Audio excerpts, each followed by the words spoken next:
Nous vous informons que ce programme est déconseillé aux moins de 10 ans.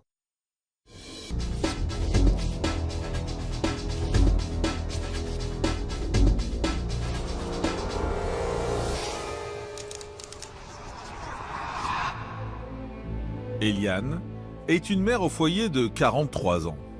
Elle vit à Aisy-sur-Eure avec son mari Jean-Pierre et leurs 6 enfants. Le 26 septembre 2011, dans un village voisin, elle est retrouvée morte, enchaînée, à l'intérieur du monospace familial. Le corps d'Eliane est dénudé et la voiture a été incendiée. Jean-Pierre est à ses côtés, grièvement brûlé. Alors, que s'est-il passé à l'intérieur du véhicule? Le père de famille va-t-il s'en sortir? Et surtout, qui a bien pu s'en prendre à Eliane et Jean-Pierre? J'étais dans un autre monde. Tout s'est arrêté. C'était inimaginable. Pour moi, c'était pas possible. Elle était formidable, c'était ma petite sœur. À 28 ans, Amina est maman de 2 petites filles de 2 et 5 ans. Elle vit à Ézanville, dans le Val d'Oise, avec son mari, prénommé Bouillet. Dans la nuit du 12 au 13 octobre 2013, Bouillet appelle les pompiers. Sa femme est inanimée dans l'appartement familial. Elle a visiblement été rouée de coups. Transportée à l'hôpital, Amina ne survivra pas à ses blessures. Alors, comment Amina est-elle morte? Que va révéler l'autopsie de la jeune mère de famille? Et surtout, par qui a-t-elle été battue à mort? On assiste à une surenchère, à une escalade dans la violence qui est employée à l'encontre de cette femme, notamment par les objets auxquels il recourt pour augmenter encore et encore la violence qu'il lui inflige. C'est une des rares fois où je me suis dit, tiens, ça peut aller aussi loin dans l'horreur. Juste à côté de chez nous, justement, dans une ville ordinaire. Zoé est une jeune femme de 21 ans, installée à Boulogne-Billancourt, près de Paris. Depuis 5 ans, elle est en couple avec Julien. Ils ont une relation a priori sans histoire. Lorsque le 12 février 2015, dans la soirée, Zoé est retrouvée morte chez elle. Étendue dans une mare de sang, elle a une paire de ciseaux enfoncés dans la gorge. La scène de crime est d'une extrême violence.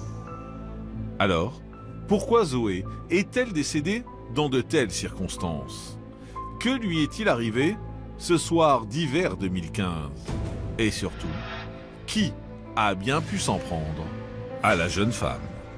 Le décès est dû à une hémorragie massive causée par la plaie occasionnée par la paire de ciseaux. Il y a aussi des lésions qui apparaissent sous la paupière et qui sont révélatrices aussi d'un début d'asphyxie, donc une personne qui a pu être étranglée.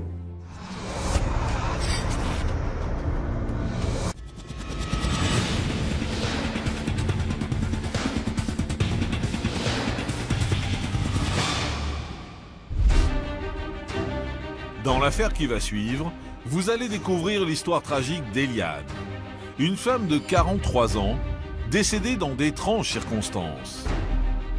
Une enquête qui plongera les gendarmes de Dreux dans les méandres d'une famille déchirée. Comment est-ce qu'un incendie de cette violence se déclenche dans l'habitacle de ce monospace? Et puis on est quand même intrigué évidemment par le fait qu'Eliane ait été enchaînée.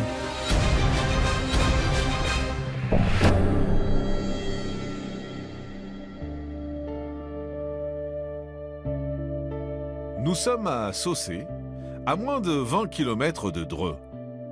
Entourée de rivières et de forêts, cette modeste commune de 1000 habitants ressemble à beaucoup d'autres dans la région agricole de la Beauce. C'est un petit village qui est particulièrement tranquille, hein. Je ne veux pas dire qu'il s'y passe rien, mais il s'y passe quand même pas grand-chose. Voilà, c'est vraiment la quiétude et puis presque la monotonie en réalité. Mais le 26 septembre 2011, au matin, un événement va bouleverser la paisible commune. Ça se passe dans une impasse devant le centre périscolaire de Saucé. Et c'est une scène un petit peu étrange parce qu'il y a un monospace qui est garé en marche arrière. Il est 8 h du matin. Ce monospace, a priori, n'a rien à faire en marche arrière dans cette impasse. Et il y a une dame qui sort de la garderie et qui s'approche du monospace. Puis elle sent que quelque chose bouge dans le monospace. Elle entend une voix faible qui dit « police, police ». Et tout est parti de là. Méfiante, la passante n'ose pas regarder à l'intérieur du véhicule et contacte immédiatement les gendarmes de Dreux. Alors, que s'est-il passé devant cette école de Saucé? Qui est cette personne dans la voiture? Et pourquoi appelle-t-elle à l'aide?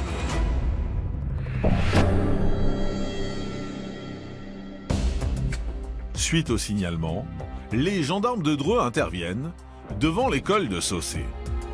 Et très vite, ils réalisent la gravité de la situation. On va découvrir 2 personnes à l'intérieur du monospace.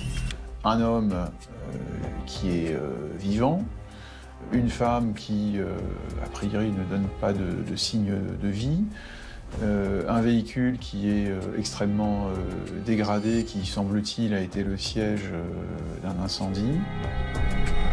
Si la femme est décédée, l'homme parvient quant à lui à prononcer quelques mots avant d'être pris en charge par les secours. Il va expliquer de manière un peu confuse qu'il y a eu un accident,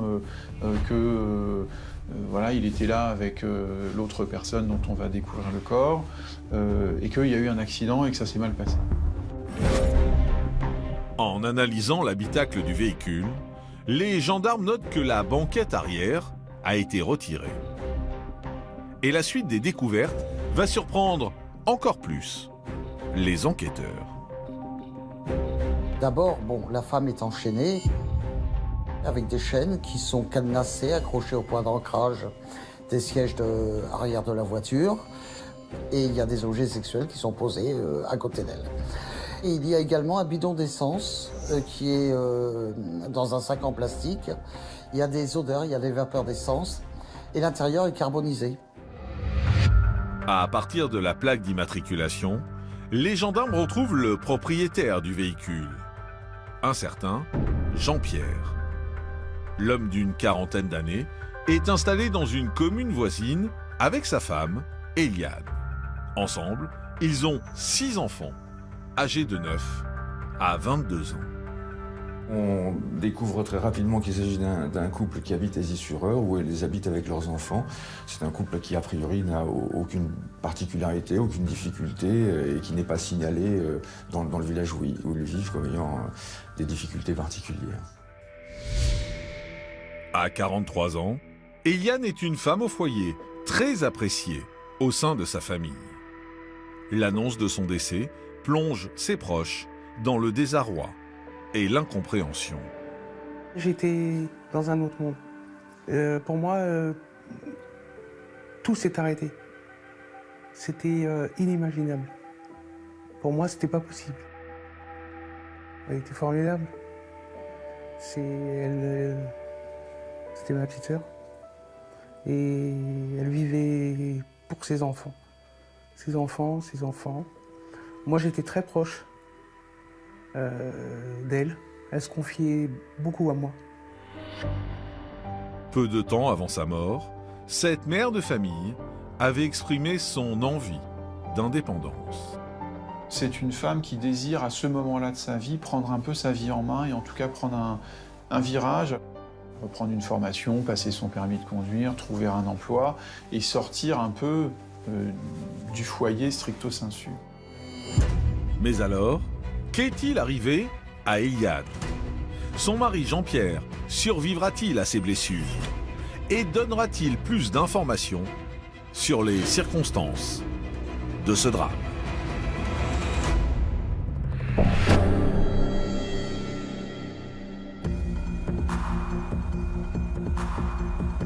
Le 28 septembre 2011, 2 jours après la découverte du corps sans vie d'Eliane, le médecin légiste rend ses conclusions. Eliane est décédée des suites d'une intoxication aiguë au monoxyde de carbone et puis aux fumées surtout qui ont résulté de l'incendie de l'habitacle du monospace. Jean-Pierre, dont le pronostic vital reste engagé, est hospitalisé au centre des Grands Brûlés de Clamart. Les brûlures constatées sur son corps, plus de 60%, nécessiteront plusieurs interventions chirurgicales, plusieurs mois, de très longs mois d'hospitalisation. Les gendarmes ne sont pas en mesure de l'entendre et ils font face à de nombreuses interrogations. La vraie question, c'est comment est-ce qu'un incendie de cette violence se déclenche dans l'habitacle de ce monospace. Et puis on est quand même intrigué évidemment par le fait qu'Eliane ait été enchaînée. Dans l'espoir de lever le voile sur ce couple mystérieux, les gendarmes auditionnent leurs proches. Si on interroge la famille de Jean-Pierre, ils décrivent un couple normal, sans difficulté. Par contre, l'entourage d'Eliane, voire éventuellement les enfants, décrivent une vie familiale un peu mouvementée. Et certains membres de la famille révèlent que Jean-Pierre est un homme qui montre tous les signes d'une jalousie maladive. Si elle passait la journée avec moi, c'était toutes les 2 minutes. Il appelait même sur mon téléphone. Et qu'est-ce que tu fais? T'es où? Pour rentrer à quelle heure? Enfin, ça devenait vraiment du harcèlement. Il a harcelé. Il y a un exemple absolument frappant de la jalousie de Jean-Pierre. C'est la scène d'un barbecue où tout le monde était réuni dans un moment plutôt joyeux, un barbecue l'après-midi, et puis quelqu'un passe à proximité de la maison et klaxonne. Et là, Jean-Pierre est persuadé que c'est un amant, bien évidemment imaginaire, de Eliane, qui lui faisait coucou en appuyant sur son klaxon lorsqu'il passait à côté de la maison. Mais ce n'est pas tout. Le père de famille pourrait également faire preuve d'agressivité envers Eliane. Il l'a menacé un jour avec un couteau. Et moi, je suis arrivé et je lui ai dit, je l'ai pris à part et je lui ai dit, mais ça va pas te faire des trucs comme ça. Il m'a dit, ouais, je sais, j'ai déconné, enfin bref. Une fois, je l'ai entendu textuellement menacer Eliane à un mariage qui s'est passé 1 semaine ou 2 semaines avant le décès de ma belle-mère. Je l'ai entendu dire textuellement « T'as de la chance qu'on ait les enfants ». Originaire de Maule, dans les Yvelines, le couple s'installe dans l'Eure à la fin des années 90. Mais pour les proches d'Eliane, ce déménagement était calculé. Pour moi, j'ai toujours pensé, et j'en suis pratiquement persuadé, qu'il l'a emmené là-bas pour l'éloigner de la famille. N'ayant pas son permis et tout ça, il s'est dit, au moins, elle va être à la maison et elle ne pourra pas faire ce qu'elle veut. Au mois d'octobre, après plusieurs semaines en soins intensifs, Jean-Pierre sort du coma. Mais son comportement intrigue les enquêteurs. Ce qui frappe, c'est qu'il ne prend pas de nouvelles d'Eliane. On a affaire à un homme extrêmement calme, tranquille, qui ne semble pas être particulièrement bouleversé par ce qu'il a vécu. Alors, quel sera le témoignage de Jean-Pierre? Sa femme a-t-elle été victime d'une mort accidentelle? Ou l'homme de 46 ans est-il directement impliqué?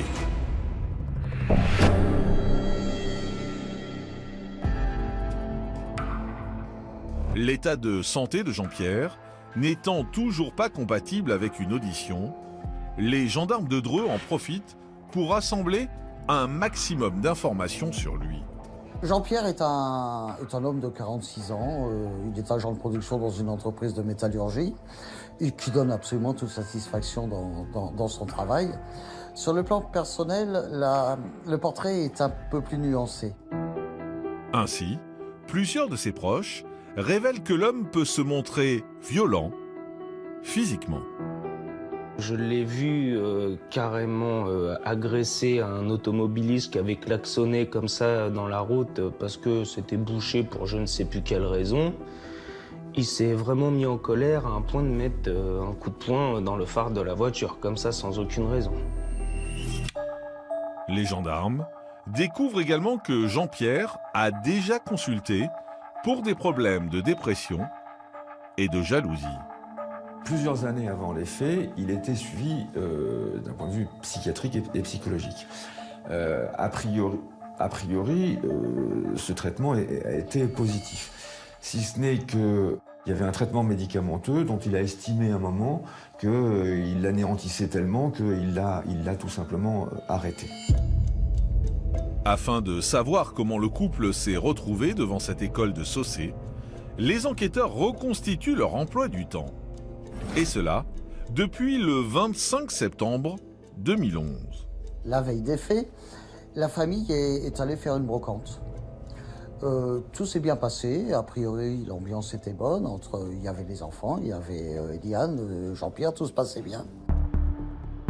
Le couple et les enfants se retrouvent ensuite chez la fille aînée, Vanessa, à Nonancourt, pour dîner ensemble.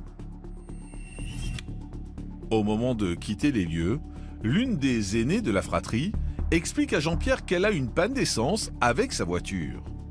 Et le père de famille va alors avoir une réaction surprenante. Jean-Pierre, d'après les témoins qui rapportent la scène, aurait expliqué qu'il avait un bidon d'essence, mais qu'il l'apporterait lui-même à sa fille plus tard. Et ça a surpris un certain nombre de gens qui étaient présents, disant « mais le bidon est là, il suffit de le lui donner, et puis elle va mettre de l'essence dans sa voiture. Pourquoi est-ce qu'il veut conserver ce bidon absolument avec lui ?» Ça n'avait aucune logique. Une fois de retour chez eux, l'homme de 46 ans se comporte à nouveau de façon intrigante. Jean-Pierre, ce soir-là, aurait prétexté auprès de son plus jeune fils un problème de pneus sur le monospace qui serait endommagé et que donc pour alléger le poids du véhicule, il fallait retirer la banquette pour ne pas aggraver le défaut sur un pneu. Après cette réorganisation de leur voiture, Jean-Pierre et sa femme quittent le domicile familial vers 23 h. Un départ en pleine nuit qui surprend les 4 enfants présents à ce moment-là. La famille dira clairement que jamais une fois auparavant, ils étaient partis de la sorte. Elle serait jamais partie comme ça en laissant ses enfants parce que c'est jamais arrivé. C'est pas possible. Je pense même que si elle est partie ce soir-là, c'est qu'elle était obligée de partir. Elle est partie sous la menace. Je vois pas autre chose. Le 6 janvier 2012, plus de l'hôpital. L'homme de 46 ans raconte que ce 25 septembre, il a quitté sa maison familiale avec sa femme vers 23 h pour rejoindre Saussé.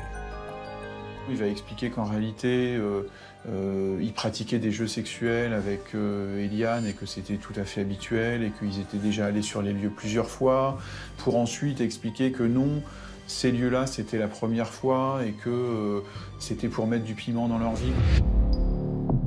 Le père de famille enchaîne les réponses confuses, et notamment au sujet de l'origine du décès de sa femme. Jean-Pierre n'a très peu de souvenirs. Et il le dira tout de suite. Peu de souvenirs de la journée d'avant, peu de souvenirs de ce qui s'est passé. Pour lui, c'est une boule de feu qui intervient quand il manipule son briquet. Bon. Persuadés que le suspect ne leur dit pas toute la vérité, les gendarmes de Dreux le mettent face à ces contradictions. Vous n'avez pas détaché votre femme, vous n'avez pas essayé de la sortir du véhicule, vous n'avez pas appelé les secours, alors qu'il y a un téléphone qui est retrouvé et qui est en état de fonctionnement.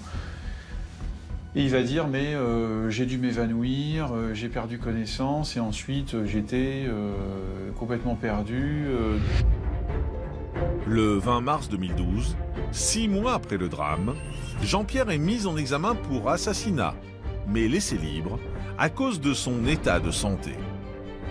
Pour la famille, le choc est immense. À un moment donné, je me dis que c'est lui, mais je garde l'espoir que il est innocent parce que c'est seuls parents qui me restaient, donc je m'accroche à ce truc-là.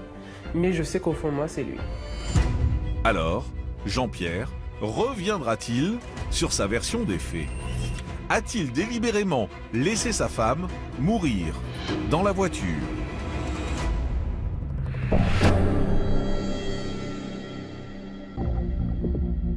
À Dreux, les gendarmes cherchent à comprendre comment un incendie a pu se déclencher dans la voiture de Jean-Pierre et Eliane. Il y avait un bidon d'essence qui était dans un sac en plastique. Ce bidon d'essence avait été coupé, peut-être à l'aide d'un cutter, on ne le saura jamais, sur 10 à 15 cm, et l'essence s'était écoulée dans le sac plastique. Mais pour l'homme de 46 ans, le décès d'Eliane n'est qu'un malheureux concours de circonstances. Jean-Pierre dit que le bidon d'essence a été ouvert avec son pied, ce qui est peu probable. Il était pieds nus. On voit mal comment il aurait pu couper le bidon d'essence. Les experts en incendie assurent également que le feu ne pouvait prendre qu'après l'épandage d'un, voire de plusieurs litres d'essence dans l'habitacle du véhicule. Il est impossible de ne pas savoir qu'il y a de l'essence dans l'habitacle. Parce que vous êtes, si vous voulez, comme si vous aviez la tête dans un bidon d'essence, ce que nous ont dit les experts. Mon beau-père était quand même du genre bricoleur. Il sait très bien qu'on allume un briquet quand ça sent l'essence, ça prend feu. Il le sait très bien. Donc pour moi déjà tout ça, ça a été fait exprès. Une question va toutefois semer le trouble parmi les experts. Jean-Pierre était-il, oui ou non, présent dans la voiture au moment de l'incendie? À partir du moment où cette personne est consciente, ça veut dire qu'elle est sortie du véhicule. Pourquoi? Parce que toute personne qui serait restée dans le véhicule aurait respiré l'air empoisonné par les suies et par le dioxyde de carbone qu'a respiré Eliane. Mais les analyses réalisées sur la voiture vont mettre à mal cette hypothèse. On pourrait penser qu'il était sorti du véhicule, mais comme il n'y a pas de suie dans les embrasures des portes, il n'y a pas de chance que le véhicule ait été ouvert pendant l'incendie. Mais alors, comment Jean-Pierre a-t-il survécu au milieu des fumées toxiques? Ça peut s'expliquer par la position des corps, puisque les fumées montent effectivement dans l'habitacle et que Eliane étant à genoux, elle avait la tête plus haute que Jean-Pierre qui lui a été retrouvé allongé au sol. À partir de ces éléments, les gendarmes de Dreux établissent un possible déroulement des faits. Le scénario qui est proposé par les enquêteurs à l'issue de l'instruction, c'est le déplacement du couple vers Saucey, le fait que Eliane soit attachée, puis l'épandage avec l'essence et de manière massive et évidemment volontaire, la mise à feu aux alentours de minuit du véhicule, l'incendie rapide. Pour autant, l'instruction n'a pas permis d'éclaircir tous les mystères qui entourent cette affaire. Est-ce qu'il a voulu se suicider, enfin tuer sa femme et se suicider? Est-ce qu'il a voulu tuer sa femme et s'en sortir? Les points d'interrogation restent toujours très nombreux à l'issue de l'enquête. Le mobile de ce crime est également très incertain. Mais la volonté d'indépendance de la victime semble être au cœur de ce drame.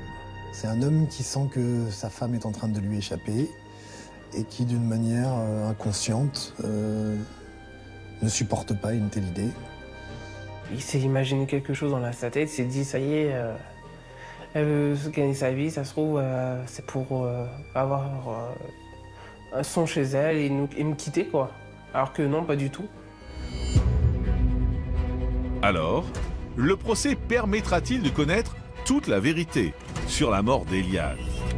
Jean-Pierre continuera-t-il à clamer son innocence? Et quel sera le verdict de la cour d'assises?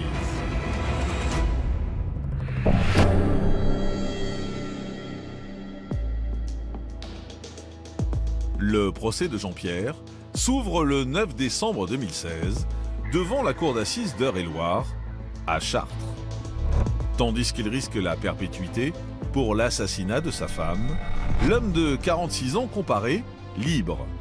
Il n'a jamais été placé en détention provisoire, au grand désespoir de la famille d'Eliane. Je ne comprends toujours pas pourquoi on a laissé cette personne libre pendant 5 ans, alors qu'il avait tué ma sœur, quoi. Et là, je peux vous dire qu'il y avait la colère. Malgré la douleur, Vanessa, qui est à la fois la fille de la victime et de l'accusé, a tenu à prendre place sur le banc des parties civiles. Alors ce que j'attends du procès, c'est qu'il soit condamné, donc qu'il prenne le maximum. Et ce que j'attends de lui, c'est d'avoir la vérité, qu'il nous dise le pourquoi. J'avais hâte de le voir, parce que je voulais au moins qu'il puisse nous regarder en face. À aucun moment il nous a regardés, hein, il avait toujours la tête baissée. Jean-Pierre n'ose pas affronter les proches d'Eliane et s'enferme dans un mutisme durant les 3 jours d'audience. Il reste dans une posture qui est celle de ne pas se souvenir, ce qui lui permet de ne pas répondre aux questions qui le mettraient face à un dilemme très important. Il est également dans une posture de dire que c'est un accident, qu'il n'a jamais voulu la mort de sa femme. Le 13 décembre, Jean-Pierre est condamné à 25 ans de réclusion criminelle. Pour les proches d'Eliane, c'est un soulagement, mais leurs attentes restent déçues. On n'a pas eu de réponse, donc il n'y avait pas de satisfaction à 100%. Ok, 25 ans, bon, c'est bien. Mais qu'est-ce qui s'est passé? Ça, on le saura jamais. Jean-Pierre fait appel et un second procès se tient à Versailles au mois d'avril 2018. Il est de nouveau reconnu coupable d'assassinat, mais sa peine est diminuée de 5 ans.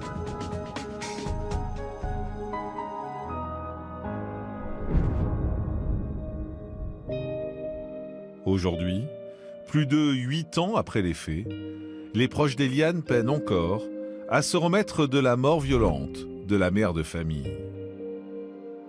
À cette tristesse se mêle une haine profonde contre Jean-Pierre, le meurtrier.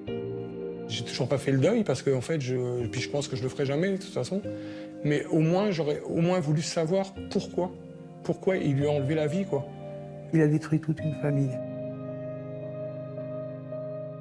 Ses enfants, ses parents, ses frères et sœurs. Il a détruit tout le monde. Malgré le manque de réponse à leurs questions, les enfants de la victime essaient coûte que coûte de faire perdurer le souvenir de leur mère. On parle souvent d'elle, donc oui, même si elle n'est plus là, elle existe, quoi.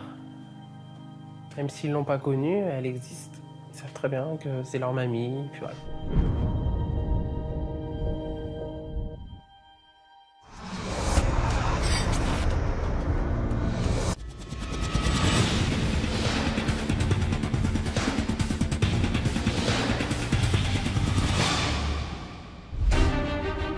Dans l'affaire qui va suivre, vous allez découvrir le sort épouvantable d'Amina, dans le Val d'Oise. Une jeune femme complètement asservie par son mari.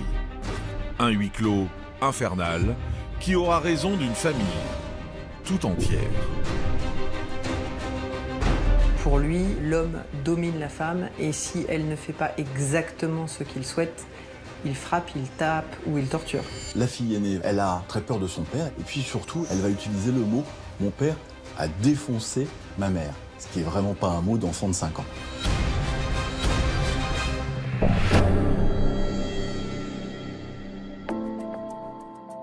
Nous sommes à Ézanville. Cette commune de 10 000 habitants est située dans le département du Val d'Oise, à proximité immédiate de l'aéroport du Bourget. Hérisonville est une petite ville dans la campagne, mais pas si loin de Paris, en réalité à une vingtaine de kilomètres.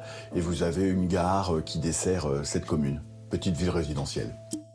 Une localité d'Île-de-France, comme beaucoup d'autres, qui va être le théâtre d'un drame nocturne.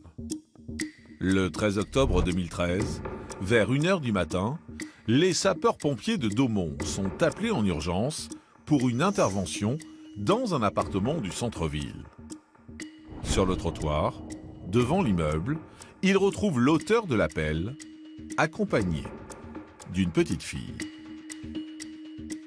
Les pompiers suivent cet homme, montent à l'étage, arrivent devant un appartement, la porte est ouverte et ils voient le corps d'une femme allongée. Alors, que s'est-il passé dans cet appartement? L'auteur de l'appel fera-t-il des révélations?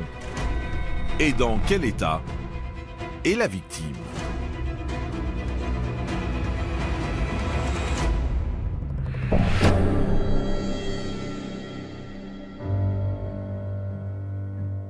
Dans l'appartement, les pompiers portent immédiatement secours à la victime. Âgée d'une vingtaine d'années, cette femme gît au sol, en tenue de nuit.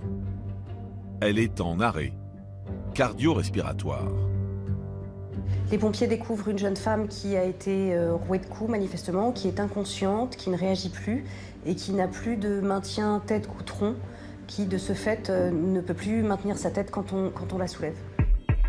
Pendant que les pompiers la prennent en charge, l'homme qui les a amenés dans l'appartement se présente comme le mari de la victime, une certaine Amina. Il interpelle régulièrement les sapeurs-pompiers pour savoir si sa femme va s'en sortir.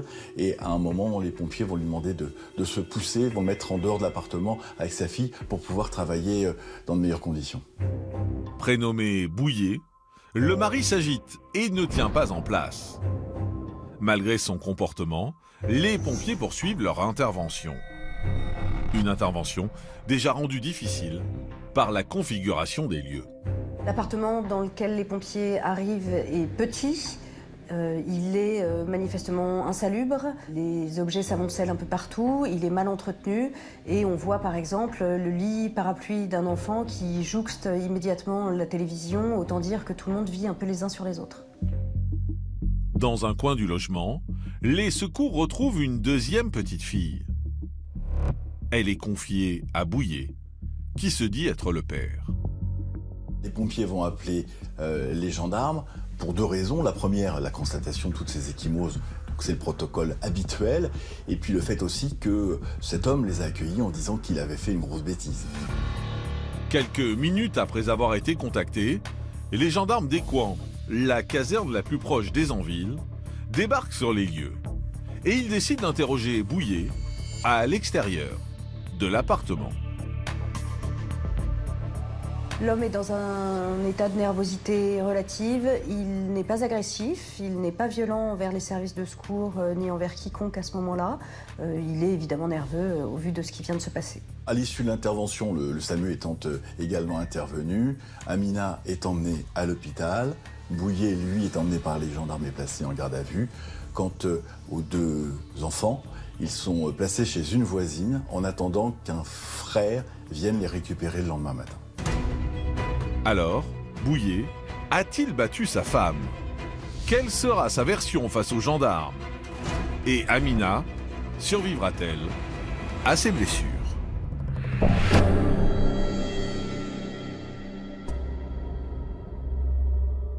Il est près de 2h du matin, ce 13 octobre 2013, lorsqu'une ambulance part d'Hérisonville pour rejoindre l'hôpital Beaujon, dans les Hauts-de-Seine. Amina est admise aux urgences immédiatement. Elle va subir des soins intensifs tout de suite, qui ne vont malheureusement pas permettre de la réanimer et de la sauver. Elle va décéder dans les heures qui vont suivre son admission aux urgences. Une enquête est ouverte par la brigade de recherche de Montmorency.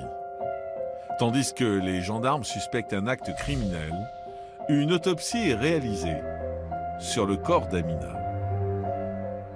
Les experts légistes vont constater une quantité incroyable d'ecchymoses, de lésions récentes et anciennes. J'avais rarement vu autant de constatations, puisqu'il y a 6 pages de description des blessures. Donc la conclusion du médecin légiste dans son rapport, c'est qu'Amina est décédée parce qu'elle a été battue à mort. Au-delà des traces de coups, l'état général du corps de la victime est très préoccupant. Amina est une femme de 28 ans qui mesurait 1m70 mais qui ne pesait que 50 kg. Elle était au moment de son décès extrêmement amaigrie. En consultant son dossier médical, les enquêteurs du Val d'Oise découvrent avec effroi que la jeune femme était enceinte de 3 mois. Et ce n'est pas tout. Ils apprennent qu'elle est également séropositive. Elle avait, avec certains membres de sa fratrie, été victime d'une transfusion contaminée dans le cadre de ce qu'on a appelé l'affaire du sang contaminé. Et elle était porteuse du virus du sida depuis son enfance. Afin de comprendre ce qui a bien pu se passer dans ce huis clos, les gendarmes interrogent les voisins du couple. Certains ont entendu des cris et personne n'a jamais été posé de questions ni frappé à la porte. Un défaut d'attention qui est hélas récurrent dans les affaires de violence conjugale. Le voisinage souvent ne réagit pas parce que ça concerne la sphère privée. La sphère privée ne concerne pas la sphère publique. Mais il est important d'aller taper à la porte pour voir ce qui se passe, même s'il ne se passe pas grand-chose. C'est vraiment important de dire à la victime, nous sommes là. L'ensemble de la société. Vu l'ancienneté des blessures d'Amina, les enquêteurs cherchent à savoir si la victime avait entamé des démarches judiciaires dans le passé. Amina, après vérification par les services de gendarmerie, n'a jamais déposé plainte au préalable, n'a jamais fait état de violence de la part de Bouillet. Alors, le mari de la victime avouera-t-il les faits lors de sa garde à vue? Qui se cache derrière cet homme? Et ce drame aurait-il pu être évité?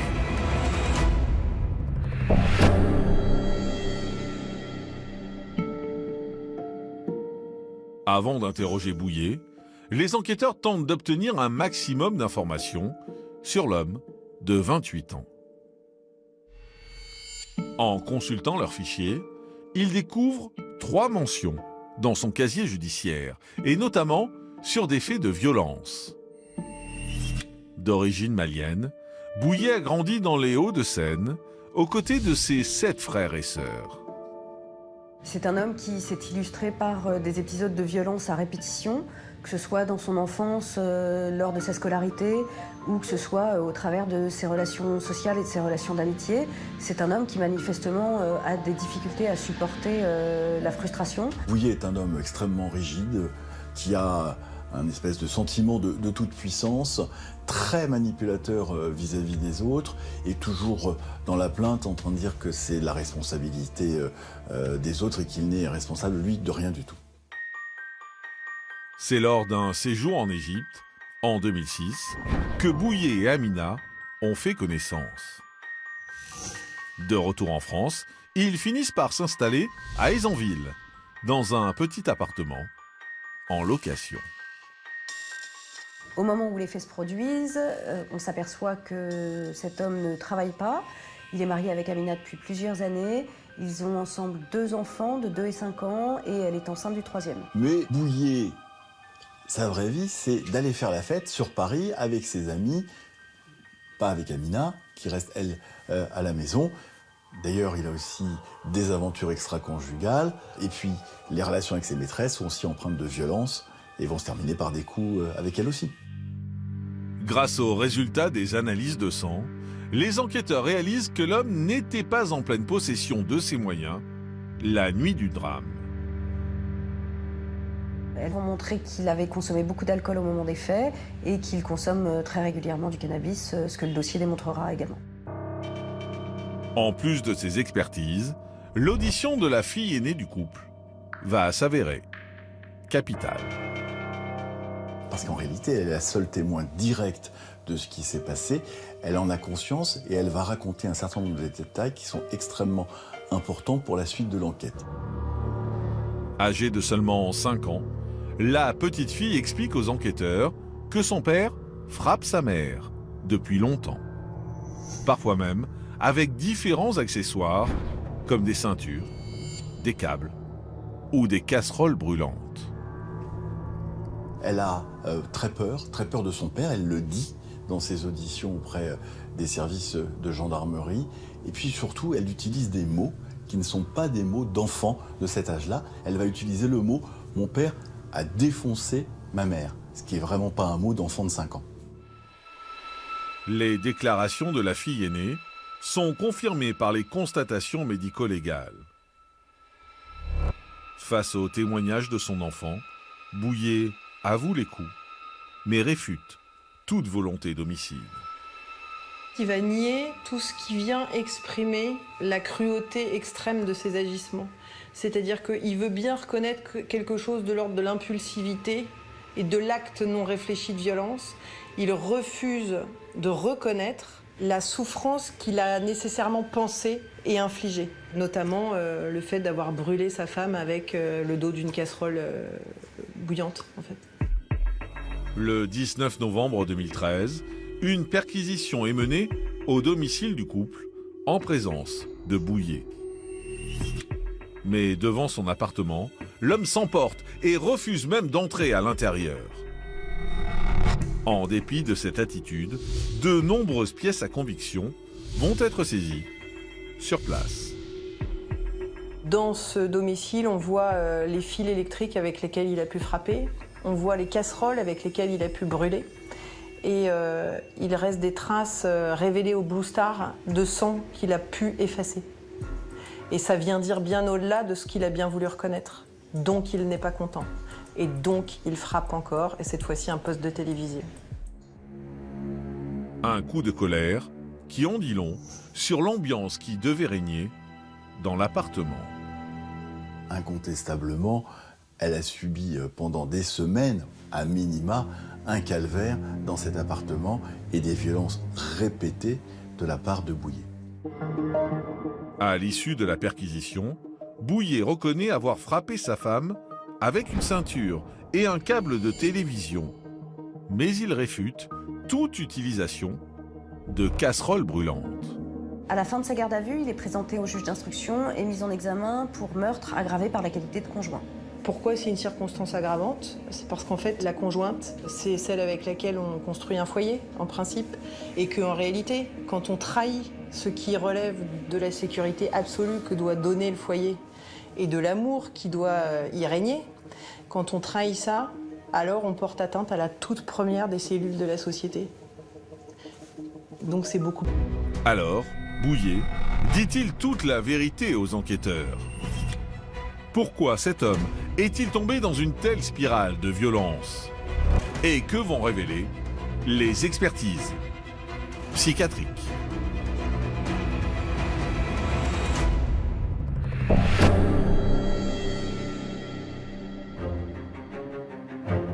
En croisant les différents éléments de l'enquête, les gendarmes de Montmorency tentent d'établir le déroulé de cette funeste nuit du 13 février 2013. Bouillet rentre tard dans la nuit, dans un état d'ébriété.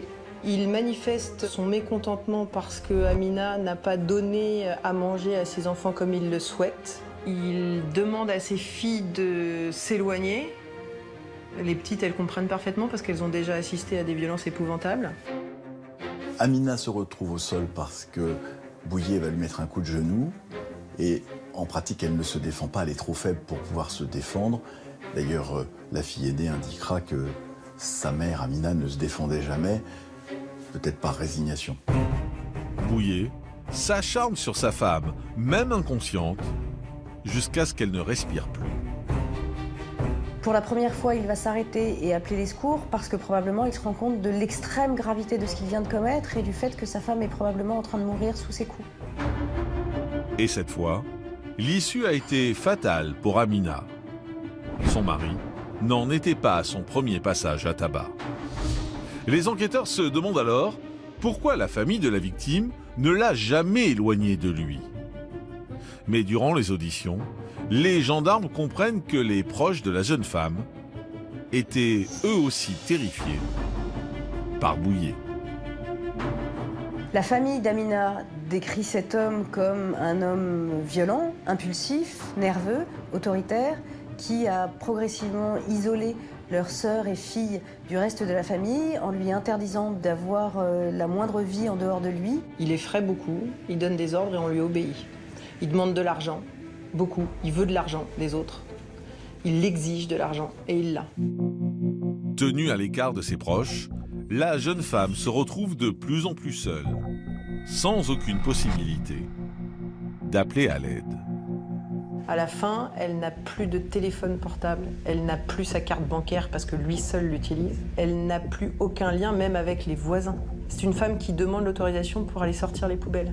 Pour lui, l'homme domine la femme et si elle ne fait pas exactement ce qu'il souhaite, il frappe, il tape ou il torture. Un enfermement physique et moral dont il est extrêmement difficile de s'extirper. Une femme victime de violence va pouvoir s'en sortir du moment où elle prend conscience de ce qu'elle a vécu et qu'elle est victime de violence, et elle peut ensuite être accompagnée par des associations qui vont travailler avec elle le traumatisme qu'elle a vécu et aussi lui faire prendre conscience que ses enfants aussi sont co-victimes et qu'il faut aussi qu'ils puissent se consulter. Entendu par des experts psychiatres, Bouillet se réfugie derrière un mystérieux groupe religieux qui serait à l'origine de ce déferlement de violence. En réalité, on s'aperçoit que ce groupe religieux, peut-être sectaire ou pas, avait un chef dont il était, entre guillemets, le préféré. Et en réalité, au fur et à mesure de son comportement de violence à l'égard de tout le monde, il n'est plus le préféré et il va en être éjecté. On sent bien quand même que cette violence qu'il a en lui, Bouillet, c'est sa personnalité et elle préexiste depuis très très longtemps. Pour les enquêteurs, le comportement extrême de Bouillet est bien antérieur à 2005 et à son intégration dans ce groupe religieux. Groupe qu'il avait d'ailleurs quitté 3 ans avant les faits. Souvent, les gens qui sont violents avec leurs épouses se défoulent avec leurs épouses de toutes les violences qu'ils ont pu subir, sont dominants avec leurs épouses parce qu'ils ont peur d'être dominés par ailleurs, et se relâchent en famille de toutes leurs souffrances, ou sociales, ou d'enfance. Et donc l'épouse est en fait un exutoire à toutes ces problématiques qui ont été accumulées au travers de la vie. Au terme de l'instruction, Bouillet est renvoyé devant la cour d'assises du Val d'Oise pour meurtre aggravé sur son épouse. Alors, quelle attitude aura-t-il pendant son procès? Exprimera-t-il, enfin, des regrets? Et quel sera le verdict?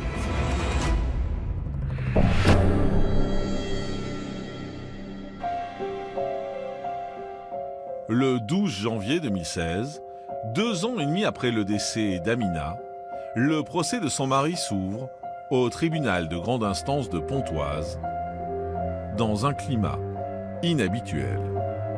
L'ambiance est très tendue à l'ouverture du procès parce que tout le monde sait que l'accusé est quelqu'un d'impulsif, d'irritable, de potentiellement violent, et tout le monde se demande s'il va être en mesure de comparaître dans le calme et la sérénité requise pour une audience d'assises. Des craintes qui vont rapidement s'avérer justifiées. Durant le procès, il a une attitude extrêmement agressive et il défie la famille d'Amina comme si lui seul était détenteur de la mémoire de cette jeune femme. Et il veut leur enlever jusque ça, pour être dans la toute-puissance. Pour l'avocat général et les parties civiles, la mort de la jeune femme est l'aboutissement d'un processus de destruction, mis en place par Bouillet. Atteinte du VIH et enceinte de 3 mois, Amina était déjà très affaiblie, ce que son conjoint ne pouvait ignorer. On s'aperçoit dans le dossier qu'on assiste à une surenchère, à une escalade complètement dans la violence qui est employée à l'encontre de cette femme, notamment par les objets auxquels il recourt pour augmenter encore et encore la violence qu'il lui inflige. C'est une des rares fois où je me suis dit, tiens, ça peut aller aussi loin dans l'horreur. Juste à côté de chez nous, justement, dans une ville ordinaire. Pour moi, il a voulu laisser entendre que tout ça ne lui ressemblait pas parce que drogue, parce que alcool, parce que groupe religieux. Et en réalité, il a un parcours de vie indépendamment de ça qui exprime la violence et la dangerosité. Le 15 janvier 2016, après 4 jours d'audience, Bouillet est condamné à 30 ans de réclusion criminelle. Une peine assortie d'une période de sûreté de 20 ans. À l'issue du procès, c'est également posé la question, parce que c'est la loi qui le prévoit, de l'autorité parentale, à savoir est-ce que Bouillet allait conserver l'autorité parentale sur ses 2 filles. Et la Cour a retiré cette autorité parentale de manière définitive, ce qui s'explique et est complètement logique dans cette affaire extrêmement grave.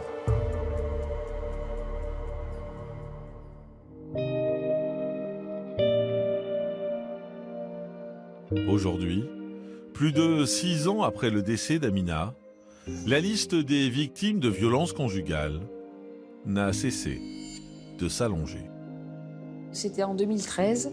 Depuis, les féminicides s'accélèrent puisqu'une femme meurt tous les 2 jours sous les coups de son conjoint ou de son ex-conjoint. C'est un véritable fait de société et il faut vraiment que tout le monde prenne à bras le corps ce problème-là pour éradiquer cette violence. L'histoire d'Amina a profondément marqué tous les protagonistes de l'affaire. Certains ont eu une véritable prise de conscience à la suite de cette disparition tragique. Ce que je sais depuis, c'est que le rôle des témoins, il est essentiel. Qu'il faut aller frapper à la porte de la voisine quand on a entendu crier pour juste demander comment ça va. C'est une question de citoyenneté et plus on parle de ça, plus on éveille un peu les consciences sur la question, plus des témoins interviendront pour éviter peut-être des drames.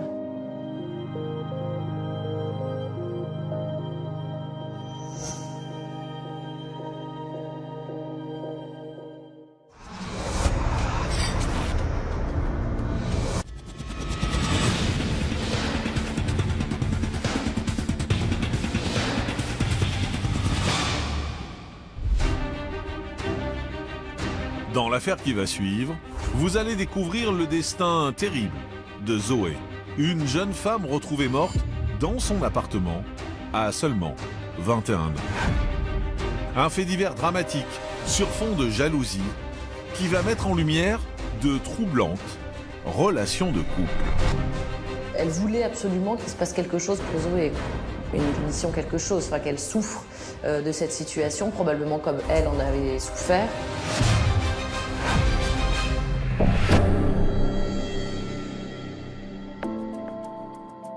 Nous sommes à Boulogne-Billancourt, une des villes les plus peuplées de la banlieue parisienne. Accolée à la Seine, cette agglomération séduit autant pour son activité économique que pour son accès privilégié au bois de Boulogne, l'un des poumons verts de la capitale. Ça fait partie, avec, on peut dire, Neuilly, Levallois, des quartiers assez chics et paisibles, limitrophes à la capitale. Boulogne, c'est plutôt une ville tranquille. Hein, on n'entend pas parler de déchaînement, de violence, par-ci, par-là. Pourtant, le 12 février 2015, la quiétude de cette ville va être perturbée par un événement. Il est 20h30, lorsqu'Alain, un habitant du quartier du Point du Jour, est saisi par une forte odeur de brûlé dans les parties communes de son immeuble. Le trentenaire se dirige alors vers l'endroit d'où semblent venir les fumées, un appartement situé au 2e étage. La porte étant ouverte, Alain pénètre dans les lieux. Et il constate le corps d'une jeune femme étendue au sol, baignant dans une mare de sang massive. Elle a une paire de ciseaux plantés sur le côté droit de la carotide. Une paire de ciseaux enfoncés quasi intégralement. Alors, qui est cette jeune femme retrouvée morte? Dans quelles circonstances a-t-elle perdu la vie? Et s'agit-il d'un meurtre ou d'un accident?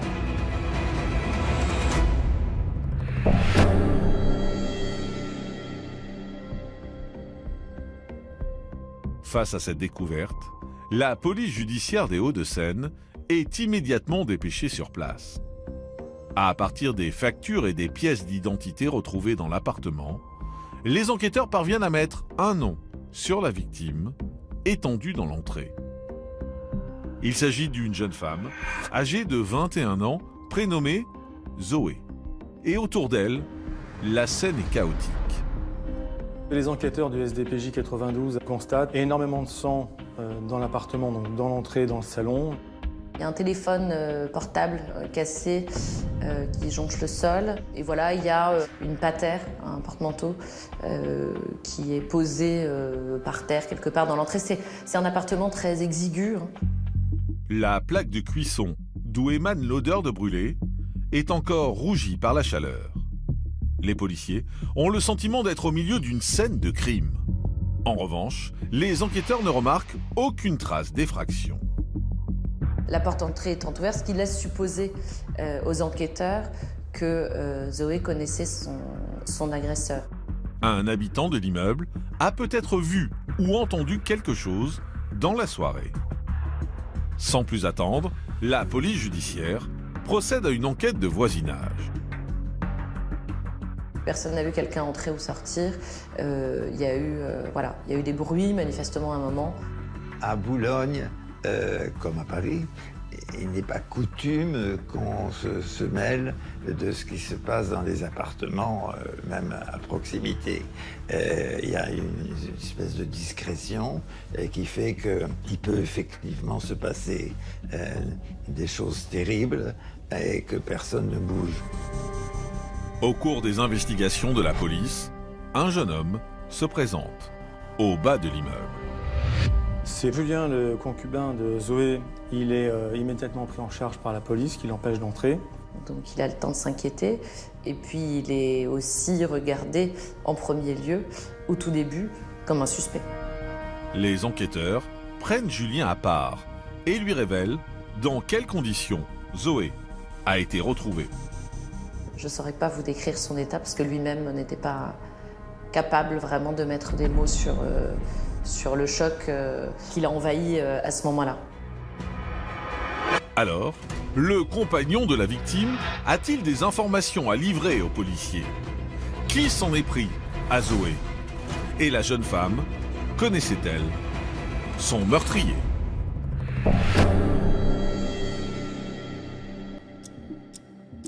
Les enquêteurs de la police judiciaire veulent en savoir plus sur la victime. Pour cela, ils interrogent son compagnon ainsi que ses proches. Zoé est employée de commerce dans une chaîne et elle est décrite par ses collègues comme quelqu'un de très enjoué, très agréable, toujours sympathique. Originaire des Hauts-de-Seine, Zoé était en couple depuis 5 ans avec Julien. Une jeune fille sans histoire, une jeune fille assez calme et appréciée de tous. Ça peut paraître assez banal, mais c'est vraiment les témoignages qui ressortent de façon très spontanée. Si Zoé ne semblait pas avoir d'ennemis connus, Julien va mettre les policiers des Hauts-de-Seine sur une piste. Au moment où il est interrogé, quasi immédiatement, il désigne effectivement un homme qui s'appelle Rodrigo, qui travaille sur le même lieu de travail que Zoé et dont il a appris récemment, à peu près 3 semaines avant, qu'il avait eu une aventure avec Zoé.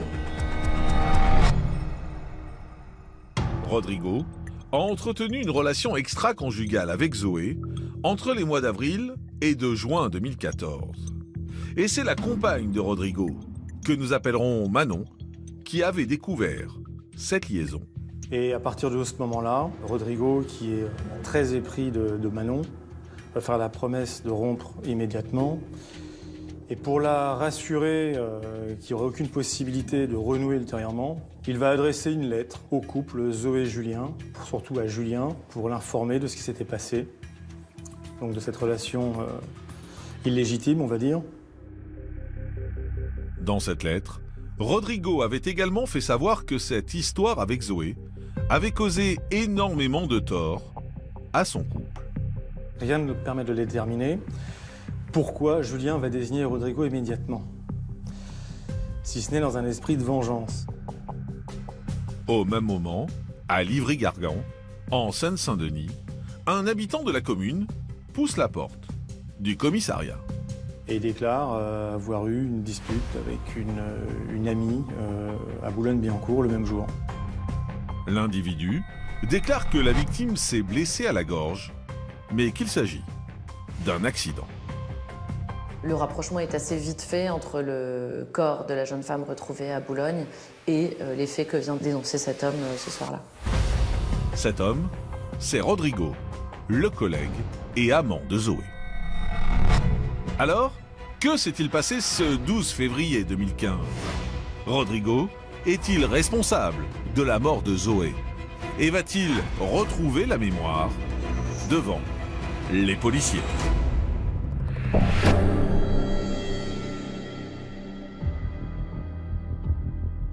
Alertés par leurs homologues de Livry-Gargan, les enquêteurs se déplacent jusqu'en Seine-Saint-Denis. Sur place, les policiers découvrent à leur tour Rodrigo.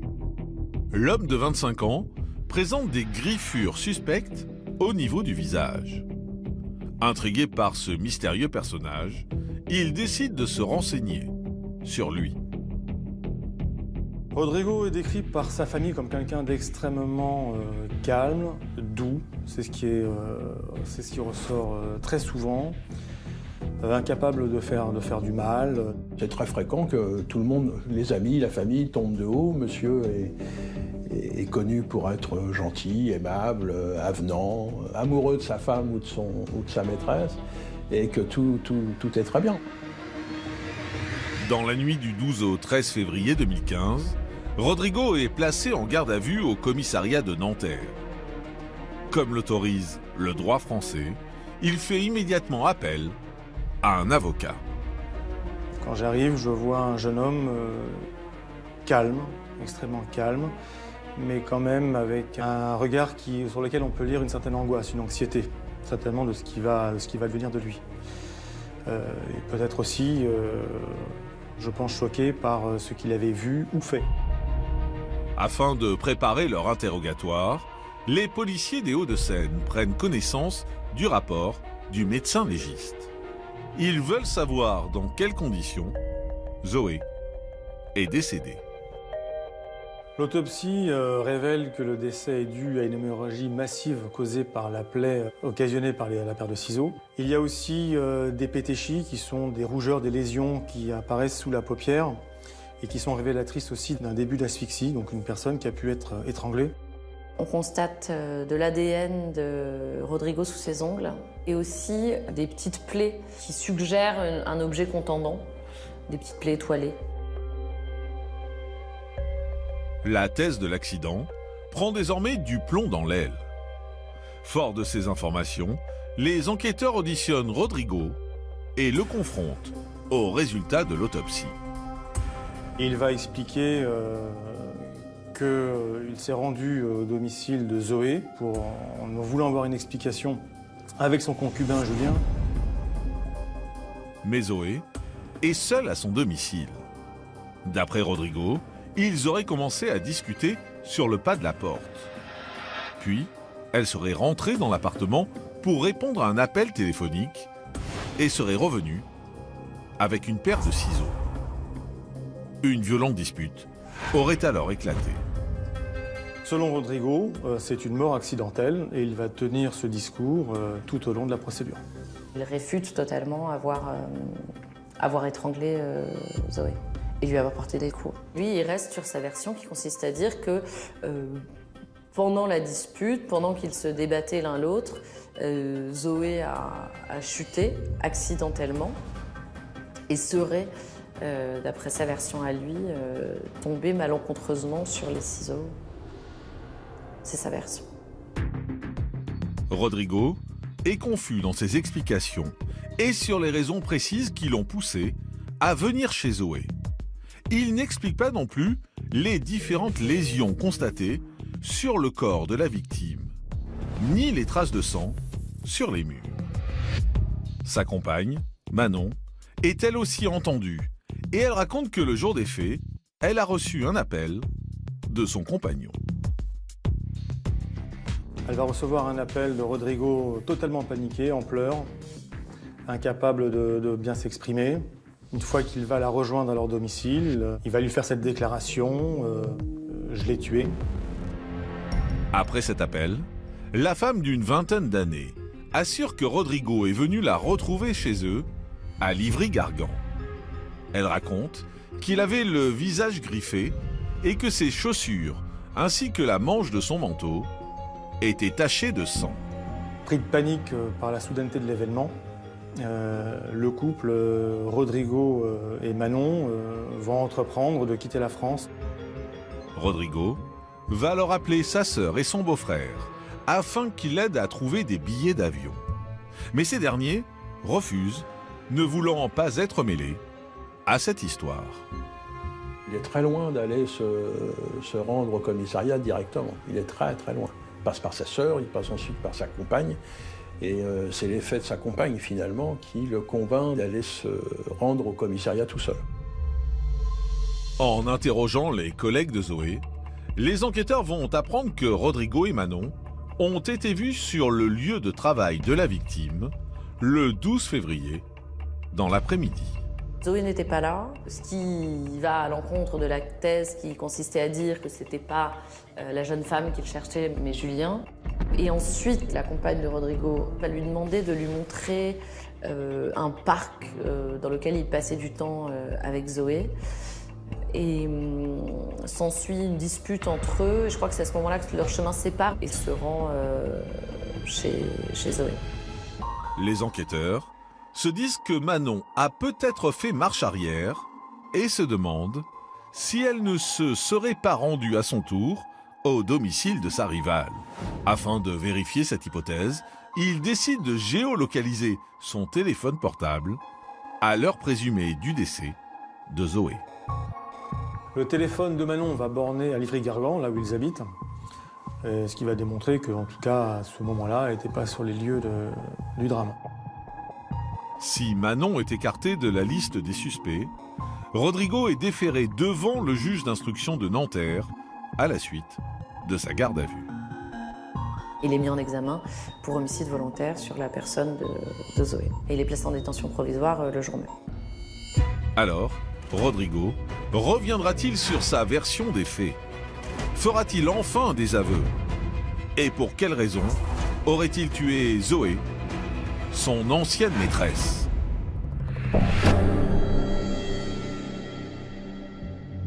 Le 19 juin 2015, 4 mois après le drame, une reconstitution est organisée dans l'appartement de la victime. Aux côtés de la police judiciaire sont présents le juge d'instruction ainsi qu'un expert en morpho-analyse de traces de sang. Tout ce petit monde s'est rendu sur place pour voir s'il était possible de tomber sur les ciseaux de sorte que ça transperce la carotide. Si on admet cette version, ça voudrait dire que le coup a été porté non pas alors qu'elle était debout, mais alors qu'elle était à terre. D'où la présence de l'expert en morpho-analyse des traces de sang. Donc là non plus, ça ne collait absolument pas parce qu'il y avait des éclaboussures à une hauteur telle que c'était pas envisageable. La thèse de l'accident s'éloigne. D'autant plus que les plaies en forme d'étoile retrouvées sur le cou de Zoé laissent penser à un véritable acharnement. C'était manifestement les ciseaux qui avaient causé ces blessures. Donc ça veut dire qu'il y aurait eu plusieurs coups ou tentatives de coups portés sur Zoé avant le coup mortel. La thèse de l'accident de Rodrigo n'a jamais vraiment été acceptée ou crue par qui que ce soit. On peut dire qu'elle était tout de même assez farfelue. Pour les enquêteurs de l'APJ des Hauts-de-Seine, le suspect de 25 ans leur a menti à plusieurs reprises lors de sa garde à vue. Dans l'espoir d'en savoir un peu plus sur Rodrigo, il fait l'objet d'une expertise psychiatrique. Elles révèlent rien de particulier. Les expertises psychiatriques, elles ont vocation à indiquer si une personne est accessible à une sanction pénale ou si son discernement était altéré au moment des faits, ce qui n'était absolument pas le cas de Rodrigo. L'expert psychiatre va toutefois mettre en avant l'immaturité et le fonctionnement narcissique de Rodrigo. C'est une personnalité qui est plutôt repliée sur elle-même, qui aime bien que les choses fonctionnent sans heurts, de façon habituelle. C'est quelqu'un qui est très routinier. Alors du coup, les gens qui sont dans cette position psychique-là, ils ont effectivement tendance à banaliser tout ce qui se passe. Rien n'est grave, rien ne vient chambouler, ils ne vont pas chercher d'explications compliquées, donc ils banalisent tout. Mais ces expertises ne permettent pas de comprendre pourquoi cet homme, sans casier judiciaire, s'en est pris à Zoé de la sorte.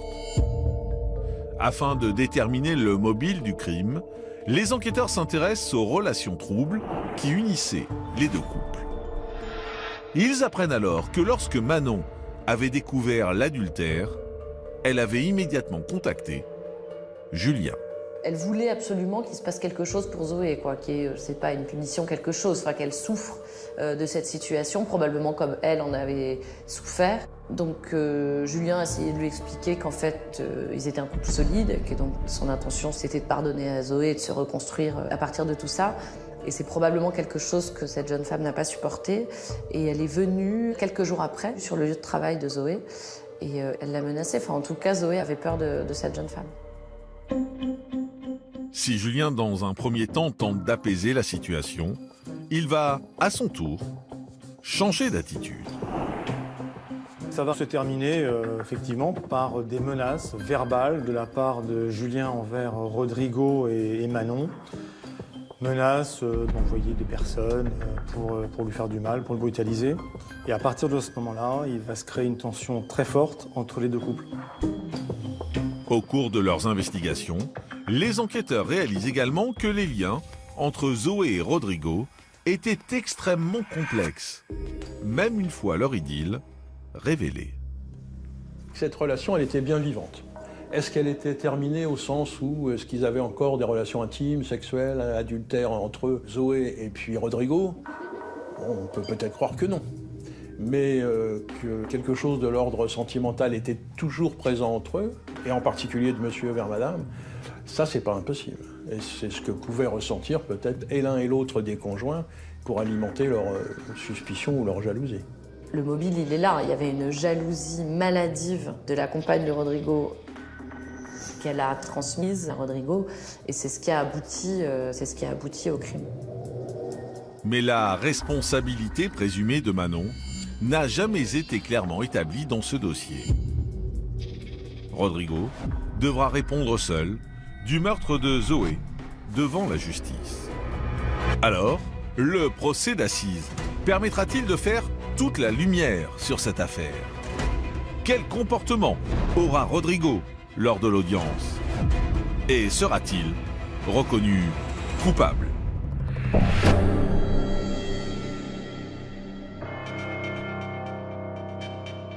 Le 20 novembre 2017, le procès de Rodrigo s'ouvre devant la cour d'assises des Hauts-de-Seine, à Nanterre.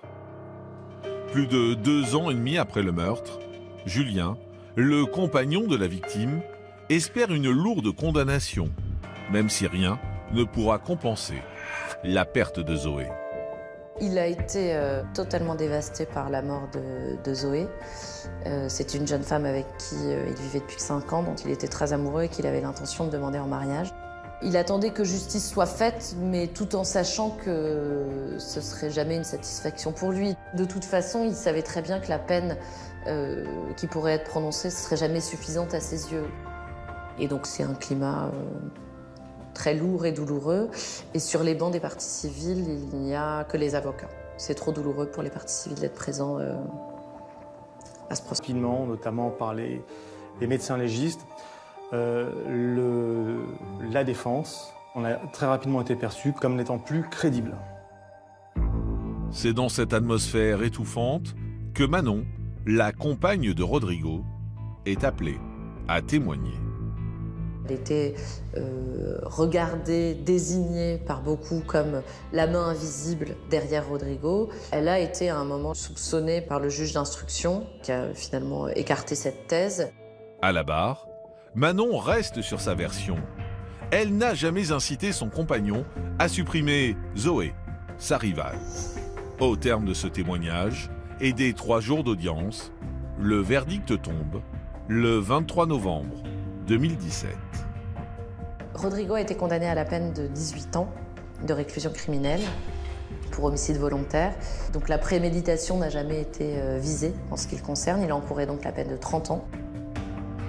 Si Rodrigo affirme en premier lieu vouloir faire appel, l'homme de 28 ans revient finalement sur sa décision. C'est un appel conservatoire pour se donner le temps de la réflexion, pour voir si on perdure dans cette volonté. Et puis il se désiste parce qu'il voulait absolument payer, il ne voulait surtout pas s'en sortir à bon compte, savoir elle décédée et lui libre, sans rien. Et quand l'appel, c'est périlleux dans la mesure où les 18 ans auraient pu se transformer en 20 ans, 25.